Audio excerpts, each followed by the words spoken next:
C'est beau, n'est-ce pas? Je ne me lasse pas de regarder des enfants jouer. Nous aussi, nous avons été des enfants et je ne sais pas toi, mais moi j'ai très peu de souvenirs en fait. Je pense que c'est un peu comme ça pour tout le monde. On a très peu de souvenirs de notre petite enfance. J'ai deux ou trois souvenirs, mais c'est tout. Et le reste, soit il n'y en a pas, soit c'est très flou. Et en fait, ce à quoi je pense en regardant ces enfants jouer, c'est l'expression de l'innocence. Nous aussi, nous avons été comme ça. Nous nous sommes amusés. Et, on s'amusait bien, on était insouciants. On vivait au jour le jour, on vivait dans l'instant. Rien n'était plus important pour nous que de jouer, nous amuser. Et on n'avait pas un sac à dos très lourd, rempli de soucis, d'inquiétudes. Oui, nous aussi, nous avons été des enfants, nous avons joué, nous étions insouciants, tellement heureux de vivre. Quand je regarde ces enfants, cela me fait penser à nous en tant qu'adultes. Qu'est-ce qui s'est passé? Qu'est-ce qui s'est passé depuis cette époque-là où nous étions enfants, heureux de vivre, insouciants, joyeux, où pas grand-chose nous émerveillait, pas grand-chose nous rendait heureux? Qu'est-ce qui s'est passé tout au long du chemin, depuis ce moment-là jusqu'à aujourd'hui? Alors il s'est passé tellement de choses. À ce moment-là, je pense que l'on pouvait penser que on avait le droit d'être soi-même et qu'on ne devait pas répondre à des codes, à des attentes extérieures, quelles qu'elles soient, pour pouvoir être aimé. On pensait que l'on était aimé inconditionnellement. Et c'est vrai que l'amour des parents pour leurs enfants, la plupart du temps, est assez fort. Et on pourrait penser qu'il est inconditionnel. Mais en fait, il ne l'est pas vraiment. Ce matin, je pensais à ça. Je me disais, mais on ne nous donne rien gratuitement. Et surtout pas l'amour. Et enfant, moi, j'ai vraiment très vite compris que pour être aimé, il fallait que je sois une petite fille bien sage.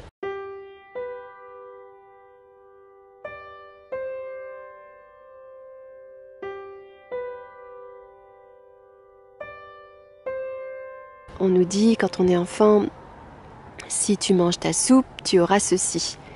Si tu fais ceci, tu auras cela. Si tu es sage, etc., etc. Si. Et alors, très vite, je me suis rendu compte qu'il y avait un petit truc qui clochait là.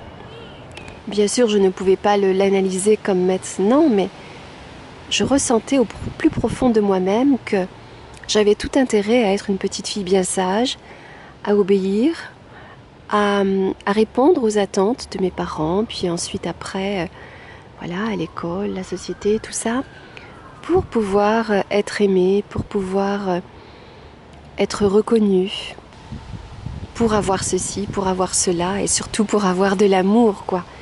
Parce qu'au fond, c'est ça, c'est de cela que nous avons tous besoin. Et alors, effectivement, nous recherchons l'amour des autres, nous quémandons l'amour des autres, et nous oublions que cet amour-là, nous pouvons nous le donner à nous-mêmes. Et ça, c'est vraiment important.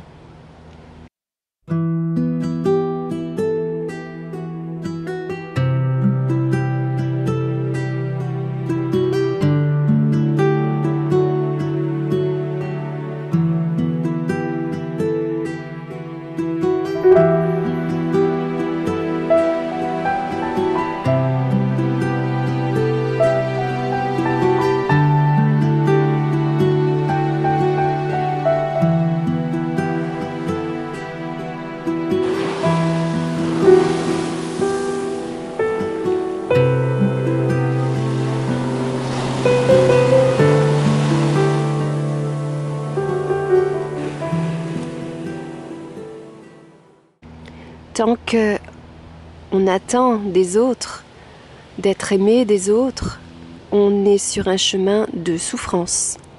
Parce que la plupart du temps, les autres ne nous aiment pas inconditionnellement.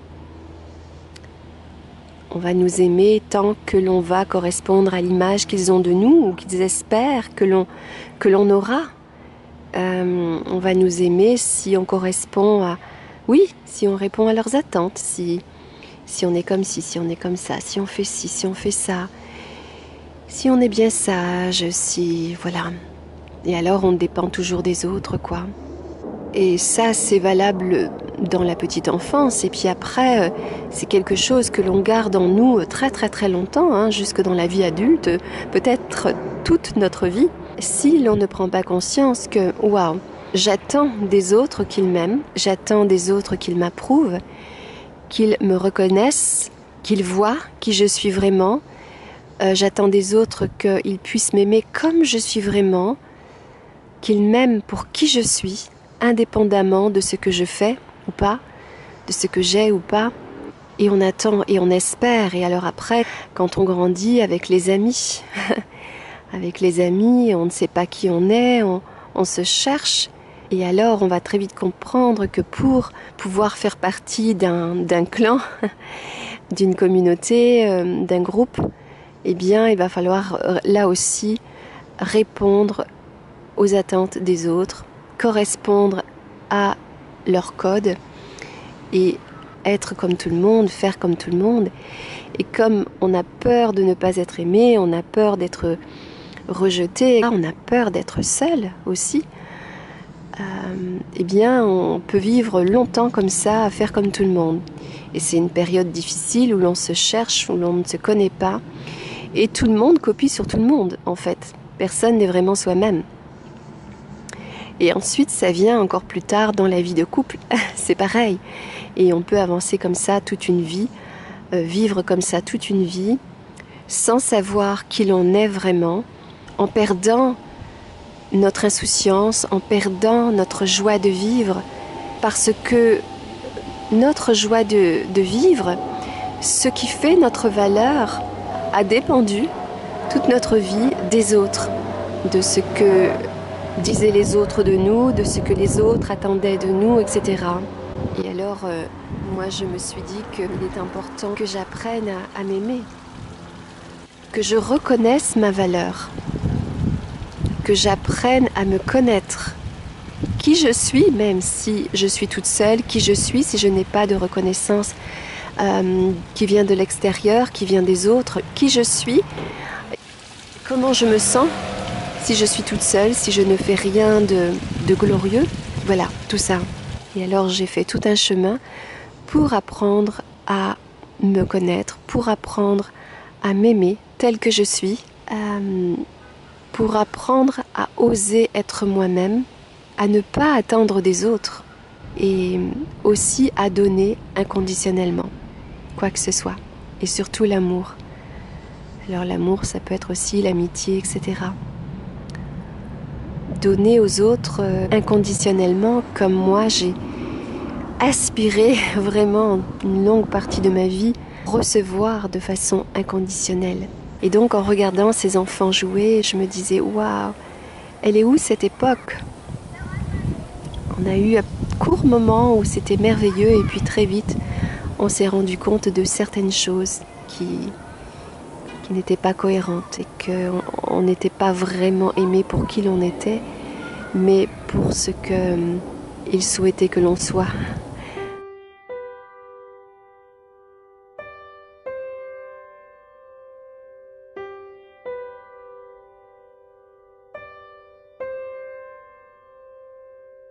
D'ailleurs, avant que l'on naisse, nos parents ont une image de nous. Ils espèrent pour nous, ils espèrent que l'on soit comme ci, comme ça, ils espèrent que l'on fasse aussi telles études, enfin tout un tas de choses, éventuellement qu'on leur ressemble, etc. Enfin bon. Et puis l'enfant arrive et si on ne leur ressemble pas, que ce soit physiquement ou autrement d'ailleurs, hein, en grandissant, qu'ils sentent un écart entre eux et nous, et en fait, pendant toute une longue période, c'est vraiment difficile et douloureux de ne pas se sentir aimé pour qui l'on est vraiment, de ne pas se sentir reconnu, de ne pas oser être soi, de peur, etc. Et de se sentir totalement différent. Pendant très très très longtemps, je me sentais un peu comme une extraterrestre. D'ailleurs, on me le disait souvent et je ne comprenais pas le fonctionnement des gens et surtout pas des adultes. Il y avait tellement d'incohérence entre ce qu'ils disaient et ce qu'ils faisaient, leur façon de vivre, etc. Et c'était très déstabilisant.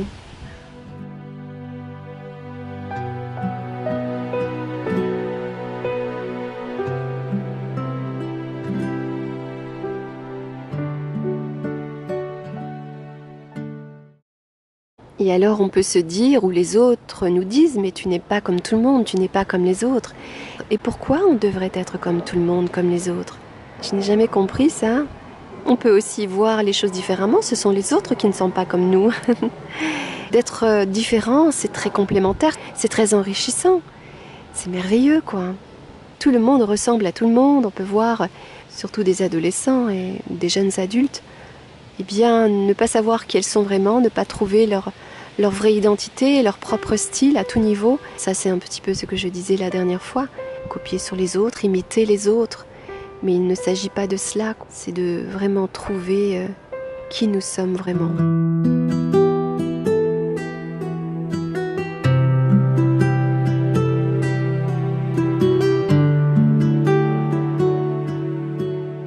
Et cela aussi passe par passer du temps seul, se donner à soi-même ce que l'on attend des autres, se donner à soi-même, être bienveillant avec soi.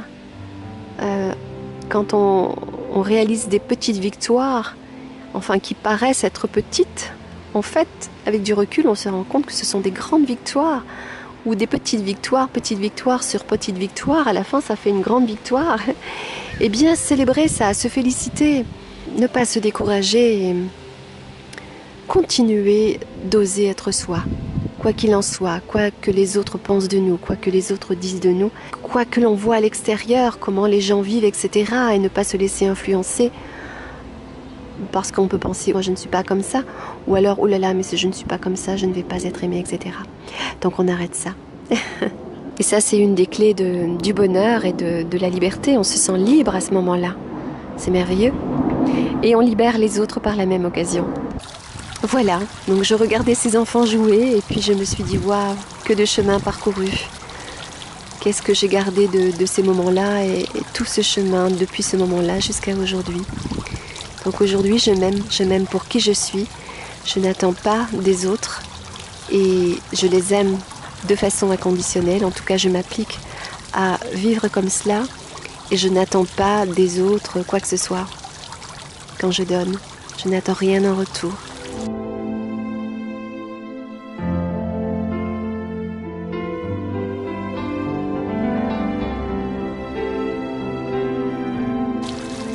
Et ça, c'est merveilleux. C'est merveilleux pour celui qui donne et c'est merveilleux pour celui qui reçoit. Quand on sent que la personne en face de nous n'attend rien de nous, qu'il peut nous apprécier, nous aimer tels que nous sommes, qu'il ne cherche pas à nous changer, à nous convaincre de quoi que ce soit et qu'il nous reconnaisse pour qui nous sommes réellement, ça c'est du pur bonheur. Et alors quand on ressent ça, eh bien si cela nous fait du bien à nous, on peut le faire pour les autres aussi. D'essayer de voir le meilleur en tous et de révéler, de mettre en lumière qui ils sont vraiment et leurs qualités, leur dire aussi qu'ils ont de la valeur, que leur vie a de la valeur et qu'ils sont merveilleux comme ils sont.